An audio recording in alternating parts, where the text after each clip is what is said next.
morning, Sampurna students. Today we will do chapter number 2, The Sound of Music, part 2, that is the Shehnai of Bismillah Khan. Before you read, do you know these people? What instruments do they play? यहाँ पे जो इंसान आपको यहाँ पे दिख रहे हैं जिनके पिक्चर्स हैं उनको उनके नेम्स आपको मेंशन करने हैं, प्लस वो कौन सा इंस्ट्रूमेंट बजा रहे हैं वो आपको लिखना है. Think of the Shehnai and the first thing you will probably imagine is a wedding or a similar occasion or function. The next would probably be Ustad Bismillah Khan, the Shehnai maestro, playing this instrument. Right? So here it wants to say कि अगर हम शहनाई के बारे में बात करते हैं, सोचते हैं, तो हमारे दिमाग में सबसे पहले शादी की बात आती है, बिकॉज हम जनरली जानते हैं कि शादियों में ही शहनाई बजती है या उससे रिलेटेड कोई फंक्शंस होते हैं उसमें बजती है.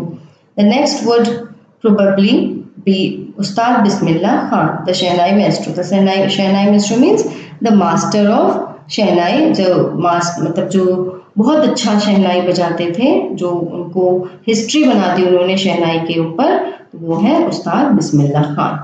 Now let's read the lesson. Emperor Aurangzeb banned the playing of a musical instrument called pungi in the royal residence, for it that had a shrill, unpleasant sound. Here, अब औरंगजेब के ज़माने की बात हो रही है, जब औरंगजेब ने बैन कर दिया था अपने एरिया में कि रॉयल रेजिडेंस में ये म्यूज़िक, ये जो इंस्ट्रूमेंट है पुंगी, इसको कहते हैं, पुंगी नाम दिया है, कि इसको कोई भी नहीं बजाएगा, इसकी बहुत आवाज़ ख़राब थी. तो उनको आवाज़ इसकी पसंद नहीं थी, तो औरंगज़ेब ने बैन लगा दिया था कि बिल्कुल ये म्यूज़िक, ये जो इंस्ट्रूमेंट है, ये नहीं बजेगा हमारे रॉयल रेजिडेंस में.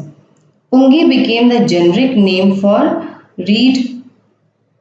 रीडेड नॉइज मेकर्स, और इसका इसलिए नाम पड़ गया पुंगी क्योंकि इसकी आवाज़ बहुत ख़राब थी, ये सिर्फ शोर करता था, तो इसलिए इसका नाम पुंगी रख दिया गया.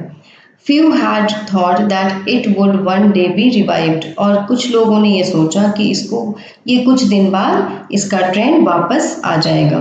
A barber of a family of professional musicians who had access to the royal palace decided to improve the tonal quality of the pungi. एक बार्बर किसको कहते हैं? नाई को, जो बाल काटते हैं उनको बार्बर बोलते हैं. A barber of a family of professional musicians के फैमिली का एक बार्बर था जिसने डिसाइड किया कि who had access to the royal palace में एक्सेस किया उसने, और उसने डिसाइड किया कि वो इसके टोनल क्वालिटी को ठीक करेगा. किसकी टोनल क्वालिटी को? पुंगी की टोनल क्वालिटी को, उसके टोन को सुधारेगा.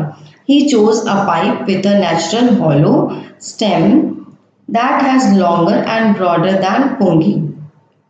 That was longer and broader than pungi. Means यहाँ पे वो बता रहे हैं कि उस लड़के ने चूज किया एक पाइप को with a natural hollow stem, जो कि बिल्कुल अंदर से खोखला था, hollow था, खाली था. एक स्टेम चूज किया जो कि पुंगी से भी लॉन्ग था और ब्रॉड था. And made 7 holes on the body of the pipe, और उस पाइप में उसने 7 holes किए. When he played on it, closing and opening some of these holes, soft and melodious sounds were produced. यहाँ पे कह रहे हैं कि जब उसने उसको बजाया तो उसमें से बहुत ही कुछ, कभी एक छेद बंद कर रहा है, कभी दूसरा छेद खोल रहा है, मीन्स ओपनिंग और क्लोजिंग कर रहा था होल्स की और बजा रहा था उसको, उसमें से सॉफ्ट और मेलोडियस साउंड प्रोड्यूस होता है, निकलता है. ये पुंगी है, देखिए ये है पुंगी, और उन्होंने क्या किया, एक लंबी पाइप से 7 होल्स करके उसको बजाना शुरू किया, और उसमें से बहुत ही मेलोडियस, मीठी मधुर आवाज़ निकलने लगी. He played the instrument before royalty and everyone was impressed.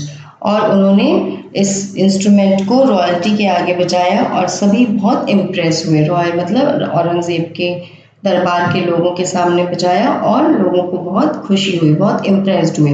The instrument so different from the pungi, और वो इंस्ट्रूमेंट था जो कि पुंगी से बिल्कुल ही डिफरेंट था. Had to be given a new name, और इसको नया नाम मिलना चाहिए था.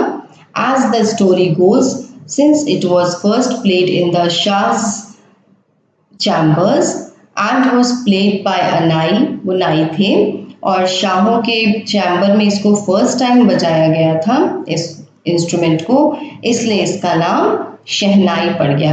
शाह के चैम्बर्स में बजा और नाई ने बजाया, इसलिए शहनाई बन गया ये, ठीक है, इसलिए इसका नाम शहनाई पड़ा। This is the one we call shehnai. The sound of the shehnai began to be considered auspicious, और इसकी आवाज बहुत ही पवित्र और अच्छी मानी जाने लगी, सब लोग इसको शहनाई की आवाज को पसंद करने लगे। And for this reason it is still played in temples, और इसको मंदिरों में बजाया जाता था, and is an indispensable component of any North Indian wedding, और ये बहुत ही इम्पोर्टेंट पार्ट बन गया नॉर्थ इंडियन वेडिंग्स में। इसके बिना कभी भी कोई शादी नहीं होती थी। शहनाई, अगर वेडिंग हो रही है मीन्स शहनाई बजती ही थी। In the past shehnai was the part of the नौबत और traditional ensemble of 9 instruments found at royal courts. और ये 9 जो नौबत किस लिए कहा गया है, ट्रेडिशनल एंसेम्बल को, जो 9 इंस्ट्रूमेंट्स थे उनको नौबत कहा गया है। उन 9 इंस्ट्रूमेंट्स में से एक हो गया शहनाई। ओके, जो ग्रुप था 9 इंस्ट्रूमेंट्स का ग्रुप था, उनमें से एक शहनाई बना दी गई थी, जो कि ग्रुप का एक मेंबर टाइप हो गया था।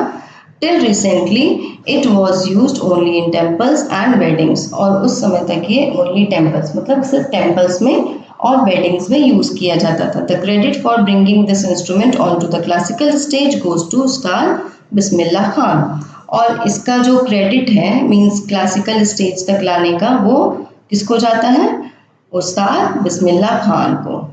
As a 5-year-old, Bismillah Khan played gilli danda near a pond in the ancient state of Dumrao in Bihar. ये गिल्ली डंडा खेलते थे डुमराव में, ये डुमराव में रहते थे, बिहार के डुमराव जगह है, वहाँ पे ये रहते थे। और एक पॉन्ड के किनारे, तालाब के किनारे वो गिल्ली डंडा खेला करते थे। He would regularly go to the nearby Bihari Ji temple to sing the Bhojpuri chair, at the end of which he would earn a big laddu weighing 1.25 kg, a prize given by the local Maharaja. यहाँ पे ये कह रहे हैं कि डुमराव के वो गांव के थे एक, बिहार में ये है जगह, और वो बिहारी जी मंदिर में जाके क्या बजाते थे, भोजपुरी गाने गाते थे चैत के, और उसके बाद उनको as a prize, as a reward उनको बड़ा सा लड्डू मिलता था, जो कि 1.25 किलो का होता था। वहाँ के जो महाराजा हुआ करते थे, लोकल महाराजा, उनके द्वारा उनको ये अवार्ड या प्राइज मिलता था। दिस हैपेंड 80 years ago, ये चीज 80 साल पहले हुई थी। And the little boy has travelled far to earn the highest civilian award in India, the Bharat Ratna. और यही एक छोटा बच्चा था जो कि इसको क्या मिलता है, भारत रत्न अवार्ड मिलता है। किसको, बिस्मिल्लाह खां को भारत रत्न अवार्ड दिया जाता है उनकी प्रोग्रेस से, ठीक है। Born on 21st March 1916, Bismillah belongs to a well-known family of musicians from Bihar. Actually ये बिहार के थे और इनकी फैमिली काफ़ी वेल नोन म्यूजिशियन फैमिली थी, और इनका जो बर्थ था वो 21 मार्च 1916 को हुआ था। Rasool Bakhsh Khan was the shehnai nawaz of the Bhojpur King's Court. His father Paigambbar Baksh and the other paternal ancestors were also great shehnai players. मतलब टोटल इनके घर में मैक्सिमम लोग शहनाई प्लेयर्स थे, म्यूजिशियंस थे सारे। और जो इनके रसूल बख्श खान थे, जो इनके थे घर के ही थे, वो एक बेस्ट शहनाई नवाज थे भोजपुर के जो राजा थे उनके दरबार में। उनके फादर पैगंबर बख्श थे और वो भी काफ़ी सारे म्यूजिशियंस, बहुत ही अच्छे म्यूजिशियंस थे सारे इनके घर में, सब शहनाई प्लेयर्स थे। The young boy took to music early in life. The young boy took to music early in life. उसने, जो छोटा बच्चा था, उसने काफ़ी टाइम पहले ही लाइफ म्यूजिक को अपनी लाइफ बना लिया, बहुत अपनी ज़िंदगी के बहुत पहले ही उसने शहनाई बजाना सीख लिया था। At the age of 3 when his mother took him to his maternal uncle's house, maternal uncle मतलब मामा जी, मम्मी के जो भाई होते हैं उनको मैटरनल अंकल बोलते हैं। इन बनारस, बनारस में ले गए उनकी मम्मी जब वो 3 इयर्स के थे। Bismillah was fascinated watching his uncles practice the shehnai. और जो बिस्मिल्लाह थे उनको बहुत पसंद आता था उनके अंकल जब शहनाई प्रैक्टिस करते थे। Soon Bismillah started accompanying his uncle Ali Bakhsh. Ali Bakhsh किसका नाम है यहाँ पे? उनके मामा जी का, अंकल का। To the Vishnu temple to Banaras where Bakhsh was employed to play the shehnai. Vishnu temple है बनारस में, उसमें उनको शहनाई बजाने के लिए एम्प्लॉय किया गया था, अपॉइंट किया गया था अली बख्श को। और वो बिस्मिल्लाह खां को अपने साथ वहाँ पे लेकर जाने लगे और वो वहाँ पे जाके बहुत खुश होने लगे Bismillah. Ali Bakhsh would play the shehnai and Bismillah would sit captivated for hours on end. और बिस्मिल्लाह खां लगातार वहाँ बैठे रहते, अली बख्श वहाँ पे शहनाई बजाते रहते। Slowly he started getting lessons in playing the instrument and would sit practicing throughout the day. और धीरे धीरे इसी तरह वो सुनते सुनते सीखने लगे कैसे इंस्ट्रूमेंट बजाते हैं, कैसे उसका टेक्निकल तरीका होता है, वो सब कुछ सीखने लगे। पूरे दिन फिर बैठ के प्रैक्टिस किया करते। For years to come, the temple of Balaji and Mangal Maiya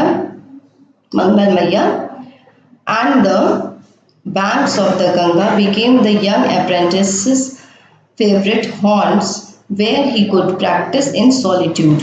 और ये सारी जगह गंगा के किनारे और मंगल मैया का मंदिर, बालाजी का मंदिर, ये सब उनके फेवरेट जगह बन चुकी थी जहाँ पे वो बैठ के प्रैक्टिस किया करते थे।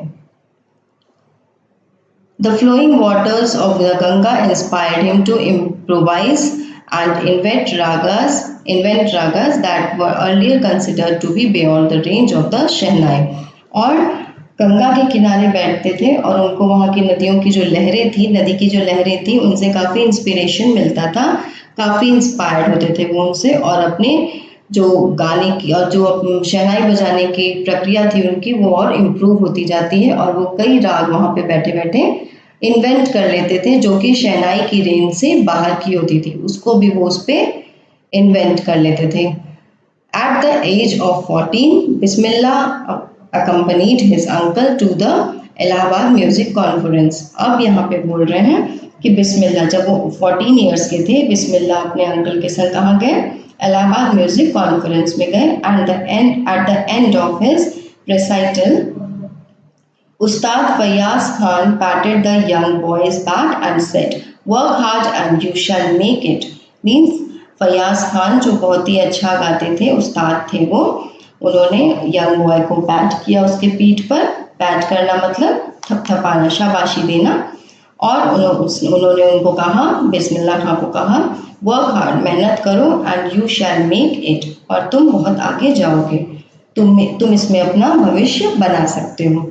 With the opening of the All India Radio in Lucknow in 1938 came Bismillah's big break.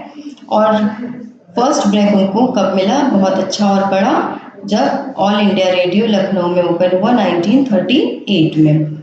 He soon became an often heard shehnai player on radio, और वो जल्द ही काफ़ी ज़्यादा प्रसिद्ध हो गए रेडियो पर, उनको सुनने लगे लोग, शहनाई उनकी सुनने लगे रेडियो पर। लखनऊ में फर्स्टली लॉन्च हुआ था 1938 में all India radio. When India gained independence on 15th August 1947, Bismillah Khan became the first Indian to greet the nation with his शहनाई। और जब इंडिया फर्स्ट टाइम 15 अगस्त 1947 को इंडिपेंडेंट हुआ, उस वक्त उन्होंने फर्स्ट अपने शहनाई को बजाकर नेशन को ग्रीट किया था, मीन्स विश किया था, उसकी इंडिपेंडेंस की खुशी मनाई थी।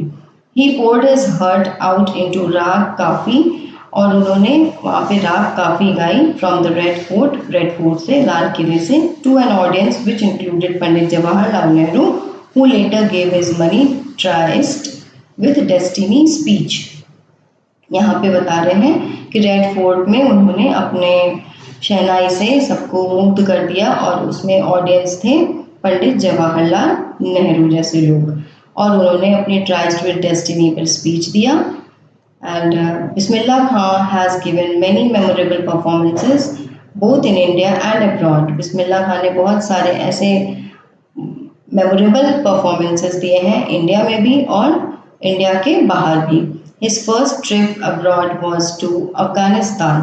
सबसे पहले वो फर्स्ट ट्रिप उनकी कहाँ की थी? Out of India, Afghanistan, where king Zahir Shah was so taken in by the maestro that he gifted him priceless Persian carpets and other souvenirs. Means यहाँ पे कह रहे हैं कि वो फर्स्ट टाइम अफगानिस्तान गए परफॉर्म करने के लिए और वहाँ के किंग जहीर शाह ने उन्हें बहुत ही कॉस्टली पर्शियन कार्पेट्स दिए और अदर सोवेनिर्स, बाकी और काफ़ी सारे गिफ्ट्स दिए मेमोरी के लिए.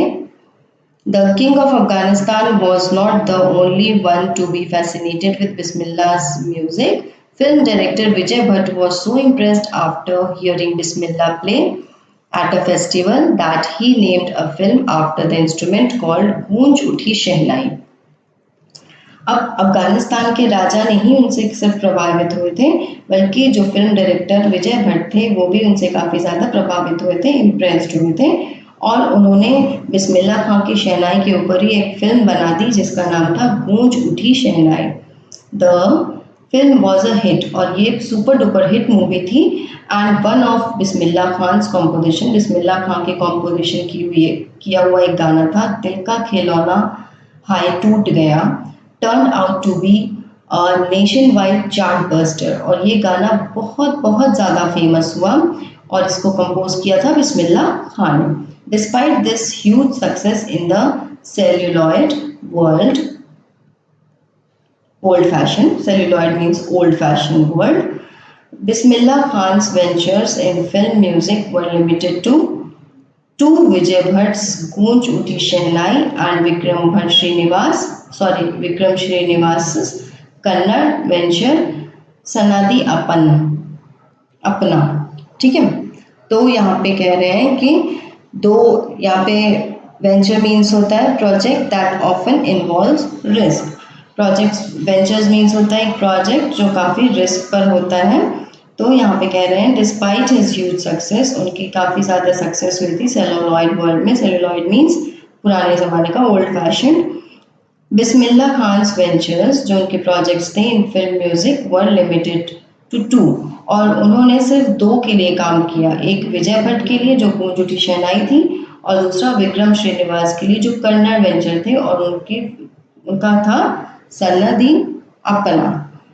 I just can't come to terms with the artificiality and glamour of the film world, he says with emphasis.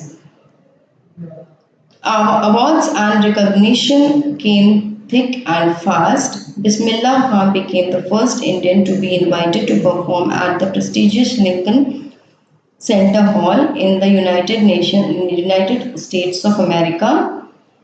He also took part in the World Exposition in Montreal, in the Cannes Art Festival and in the Osaka Trade Fair. Means ये सब जगह जाने लगे. अब abroad में ज़्यादा जा रहे थे उस वक्त, यूनाइटेड स्टेट्स ऑफ अमेरिका, और काफ़ी सारे ओसाका ट्रेड फेयर में गए और वहाँ पे भी उन्होंने परफॉर्म किया. लिंकन सेंटर हॉल में परफॉर्म किया. तो काफ़ी जगह थी जहाँ पे वो जाके परफॉर्म करने लगे थे. So well known did he become internationally that an auditorium in Tehran was named after him.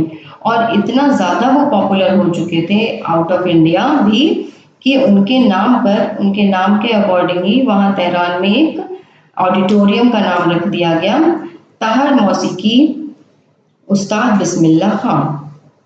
National awards like Padma Shri, the Padma Bhushan and the Padma Vibhushan were conferred to him. ये सारे awards उनको दिए गए. पद्म भूषण, पद्म विभूषण, पद्म श्री, ये सारे awards बिस्मिल्लाह खां को मिले थे. In 2001, Ustad Bismillah Khan was awarded India's highest civilian award, Bharat Ratna. The Bharat Ratna भी उनको award मिला. ये best highest civilian award है Bharat Ratna, with the coveted award resting on his chest and his eyes glinting with rare happiness. He said, all I would like to say is teach your children music. This is Hindustan's richest tradition. Even the West is now coming to learn our music. अब वो उस भारत रत्न को अपने सीने से लगाकर बोलने लगे कि आप सब भी जो ऑडियंस वहाँ बैठे थे उनको वो बोल रहे थे कि आप भी अपने बच्चों को म्यूजिक सिखाइए, टीच करिए, सिखाइए। ये एक हिंदुस्तान का बहुत ही रिच ट्रेडिशन है, बहुत ही रिच कल्चर है।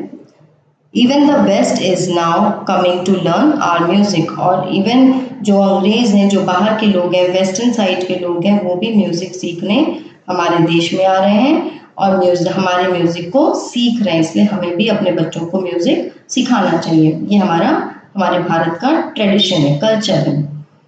In spite of having traveled all over the world, Khan Sahab, as he is fondly called, उनको खान साहब कहा जाता था, बिस्मिल्लाह खां को। तो वो बहुत सारा वर्ल्ड में काफ़ी जगह घूम चुके थे, ट्रैवल कर चुके थे। Is exceedingly from fond of Banaras, फिर भी उनको बहुत बनारस और डुमराव सबसे ज़्यादा पसंद था। And they remain for him the most wonderful towns of the world, और वो पूरे वर्ल्ड में घूमने के बाद भी उनको बनारस और डुमराव सबसे अच्छा लगता था, वंडरफुल टाउन्स लगते थे। A student of his once wanted him to head a Shahnai school in the USA. और बिस्मिल्लाह खां का ही एक स्टूडेंट था, वो चाहता था कि वो यूएसए के एक स्कूल में आके, एक शहनाई स्कूल में आके टीचर बन जाए। And the student promise to recreate the atmosphere of Banaras by replicating the temples there. अब वो कह रहा है, स्टूडेंट बोल रहा था कि आप यहाँ आ जाओ सर और यहाँ पे आके शहनाई सिखाओ, मैं यहाँ पे पूरा पूरा बनारस रेप्लिकेट कर दूंगा आपके लिए, बनारस जैसा ही यहाँ पे काफ़ी कुछ एटमॉस्फेयर क्रिएट कर दूंगा, टेम्पल्स बना दूंगा। But Khan Sahab asked him if he would be able to transport river Ganga as well. वो बोल रहे हैं, खान साहब बोल रहे हैं, बिस्मिल्लाह खां बोल रहे हैं अपने स्टूडेंट को कि क्या तुम वहाँ रिवर गंगा को भी ले आओगे। Later, he is remembered to have said, that is why whenever I am in a foreign country, I keep yearning to see Hindustan. While in Mumbai, I think of only Banaras and the holy Ganga, and while in Banaras, I miss the unique मठ of Dumraon. Means जब वो बनारस में रहते हैं तो डुमराव को miss करते हैं, डुमराव के मठों को मिस करते हैं, और जब वो मुंबई में रहते हैं तो वो बनारस को मिस करते हैं। मतलब वो ऑल ओवर वर्ल्ड घूम चुके थे, फिर भी उनके दिल में बनारस और डुमराव ही बसा हुआ था। डुमराव बिहार में वो रहते थे और बनारस उनके मामा जी के पास वो आ गए थे और वहीं उन्होंने शहनाई बजाना सीखा। Ustad Bismillah Khan's life is a perfect example of the rich cultural heritage of India, one that effortlessly accepts that a devout Muslim like him can very naturally play the Shehnai every morning at the Kashi Vishwanath temple. अब यहाँ पे वो बता रहे हैं, author बता रहे हैं कि उस्ताद बिस्मिल्लाह खां एक बेहतर और परफेक्ट एग्जाम्पल है हमारे इंडिया के रिच कल्चरल हेरिटेज के। मीन्स हमारे यहाँ की जो संस्कृति है और जो कल्चर है उसके लिए वो बेस्ट एग्जाम्पल है। और ये चीज़ वो उन्होंने इतनी मेहनत की, और वो एक सच्चे मुसलमान थे, believing strongly in a religion, सच्चे मुसलमान थे। बट उनके जैसा कोई भी शहनाई वादक नहीं हुआ जो कि काशी विश्वनाथ टेम्पल में उन्होंने शहनाई हमेशा सुबह बजाया था। वो हमेशा सुबह काशी विश्वनाथ टेम्पल में शहनाई बजाया करते थे। Ustad Bismillah Khan passed away on 21st August 2006 at the age of 90 after a prolonged illness. बहुत ज़्यादा बीमार हो गए थे, तब उनकी डेथ हो गई। He was given a state funeral, उनको state funeral दिया गया, and the government of India declared one day of national mourning. These are all for today, students. This is the chapter 2, part 2, the Shehnai of Bismillah Khan. That's all for today. Thank you.